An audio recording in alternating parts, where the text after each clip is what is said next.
Hello and welcome to Access Sportsnet Lakers, driven by your Southern California Honda dealers. I'm Allie Clifton, joined by the Hall of Famer. Ooh, looking good. Big game. James Worthy, your Lakers insider, Mike Bresnahan. If you were looking for a Lakers win to complete your Christmas, there you go. Lakers get the W, pick up their first win on the season. Guys, Frank Vogel said after opening night, ring night, rightfully so, he wanted to find a better rhythm. His guys did just that.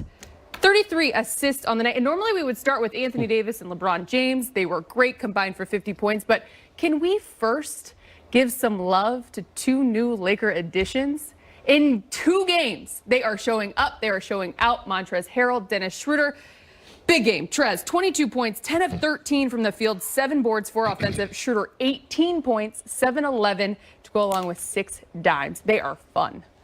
Yeah, I got to give Rob Pelinka and the front office some serious credit for picking up, those 2 players. Yeah. Both were candidates for Sixth Man of the Year of award last year. Montrez won it. Schroeder was runner-up. This reminds me of early 2000, 2001, the making of a squad that's going to be together for a little while, especially if Schroeder gets this extension we're talking about. We're talking about guys that'll be together. They look really scary tonight as a defending champion team. They look like champions tonight. Minus I think it was 10 or 11 turnovers in the first half.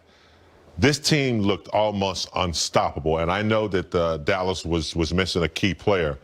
But I thought on both ends of the court, Schroeder, Pope, Caruso, the defense was sticky. They made it tough for Luka Doncic. He's a great player, hit some great shots, but I think those 2 players, the addition of those 2 players, are going to yield some very good, consistent, productive basketball. And, you don't need AD and LeBron to score all the time. You got Schroeder who can score. Montrez he's an assassin in the post. He flashes in. You don't see that a lot anymore where bigs actually, they get in the paint and they spread out. How many times did you see his numbers?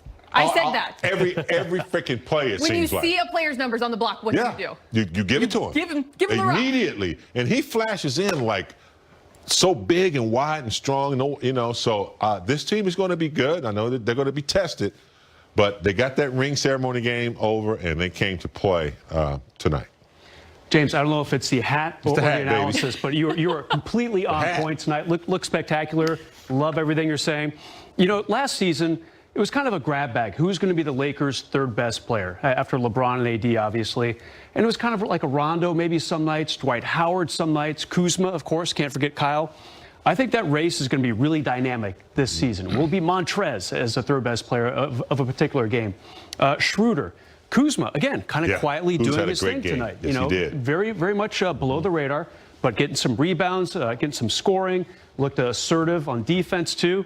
But you just can't say enough about the job that the Laker front office did getting Montrezl Harrell, a surprise free agent signing for them. Remember, they had only $9.3 million. That was their highest they could spend for one player for this upcoming season, for this season in particular, the salary, and they did that. And, of course, getting Schroeder for a late first-round pick and Danny Green, 2 really good additions. No other way to say it.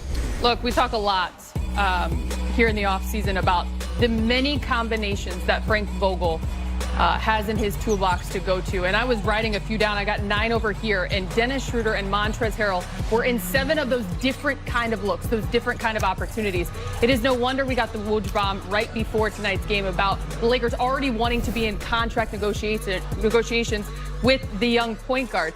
He is one of those guys, we talked about it coming into this season, who can take off that pressure with a guy like LeBron James, who can really settle down the offense, but can be effective and impactful as well, all the while playmaking. No question. I think it was maybe the 3rd, maybe a little bit of the 4th quarter. AD was out of the game. I didn't even realize that he was out of the game that long, and they were able to keep it going. Schroeder hitting threes. He gets into the paint, and he hesitates. He shoots a floater. 3 layups for 3-point plays, and then Montrez offensive rebounds. They know how to sustain a game. It's almost like you got 2 all-star kind of caliber players. So I was very impressed with the way they played today. And then Morris played well. And you mentioned Kuzma. Not big, flashy numbers, but Don't need very important plays defensively and hit some big shots offensively. So they were well-rounded, took the comeback, and then was able to, move ahead and surge on. So, yeah, I was very impressed. I know it's only game 2, but they looked like they were in championship form tonight as they were in the bubble. It was very impressive. And James, you got to like this about Schroeder. All right, earlier this month, he told the media, I want to start. Okay, he was a backup the last couple of years in OKC. After being a starter his last couple of years in Atlanta, and he was great as a reserve role. As he already said, he was the runner-up for the Sixth Man of the Year award last season. But make no mistake, he got traded to the Lakers, 1 year left on this deal, and he said, I want to start for this team. And not only is he starting, he's excelling, and he's blending in perfectly. I thought the first game, maybe the shot efficiency wasn't there. Tonight, though, he was firing on just about every number you could want. And Montrez, anytime you go, 10 for 13? That's what I call a good night. And not just, dunks and putbacks and that type of thing. Hit a little bit of range. A couple baseline jumpers, 14 to 16 feet. Shot looked nice. That's kind of a different look for him. If he's going to hit that stuff, that's really going to expand his game and help the Lakers as a whole. And he lets you know he's there. I mean, when he commits an offensive foul, it's an offensive foul. And you know he's there, and you know he's going to hit, and you know he's going to be physical. Yep. And for an opponent, you plant that seed in an opponent's head, and it's something to think about. When he's in there, banging, you say, where's the beef? Montrez has got a lot of it. Oh, it's there. Speaking of physicality, after game 1, we were thinking just 38 paint points for the Lakers. That seemed a little uncharacteristic. Tonight, they got out in transition, had 15 fast break points just in the first half alone. Wow. But let me read this stat to you, and you put it into perspective.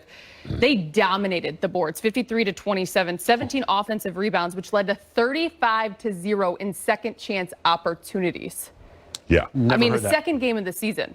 That's understanding where to get your bread and butter. It might not come in points like shooting and shots, but offensive rebounds, and they should have tonight. Collectively, they did a good job. Everyone was rebounding. AD, Montrez, the guards. So if they're going to rebound like that, that gets their fast break going. And you saw tonight, when they're out and running, they just can't beat them. But it starts with the defense. It starts with the points in the paint, layups. I just thought they executed well tonight. That's an outstanding stat right there. I've never heard such a disparity. 35 zip. I mean, that's crazy right there. And the Lakers, as we know, they lost 2 very good centers, veteran centers in JaVale McGee and Dwight Howard. Dwight left as a free agent, and JaVale is basically traded to help get Marc Gasol some more cash. All right, so you're going to lose rebounding and definitely shot blocking with those guys. But if Montrez keeps doing what he's doing, Anthony Davis, LeBron, those guys can rebound a little bit too. The Lakers might not fall that far back in the rebounding category as some people predicted when you lose a JaVale and a Dwight in the same offseason. Just such intention. The battle on the boards. Again, I said 17 offensive rebounds for the Lakers, just 3 for Dallas. Oh, you can't win like that if you're following the game plan. Yeah, they are. We'll get to LeBron James and Anthony Davis because they were great as well. But first, let's check out the highlight in case you missed it. Shout out to our beautiful NBA Christmas tree. We've got all the teams on display, and the 5 games of Christmas continue. We're at halftime of our 4th game. Right now, the Lakers, they're up 12 on top of the Mavs. But we've already had some action here today. So do you want to run through some of the highlights that we've already seen? How about the Warriors taking on the Bucks? The 2-time MVP and Giannis warming up. Those are blue jerseys, yes, but those are your Bucks. Warriors did not come out to play. It was all about Chris Middleton, 31 points, leading this Bucks team. They did a terrific job knocking down the 3, 20 made shots, but Giannis still struggled shooting the ball. Did you say 3? Let's check out today's 3-point performance brought to you by Mountain Dew. The Nets shot the Christmas lights out of the ball. 15 for 29 from 3, 7 of which came from Kyrie. The Nets, now that they added KD and Kyrie, 7-11, they here to break up the dice game in the Eastern Conference. And check out this win. With that performance, the Nets became the 6th team in NBA history to win each of their first 2 games of the season by at least 25 points. Prior to Brooklyn, the last team to do that was the Sacramento Kings in 02-03. They won 123-95. They here to break them with the 7. 7-11. Shout out to Kawhi Leonard. That is our super nightcap. Clippers, Nuggets on the West Coast. Who's singing this song? Boys. Boys to men. This halftime, Mountain Dew halftime. J. Rose, LeBron, AD, 32 points, combined 67%. It's just not fair, Maria. 2 first-team All-NBA performers seem to improve. LeBron can shoot the three, got the fadeaway, leading the league in assists. AD can now shoot the three, running the floor, blocking shots. The most complete team in basketball. Yeah, LeBron playing in his 14th straight Christmas Day, getting up just like he always did, huh? Absolutely. This halftime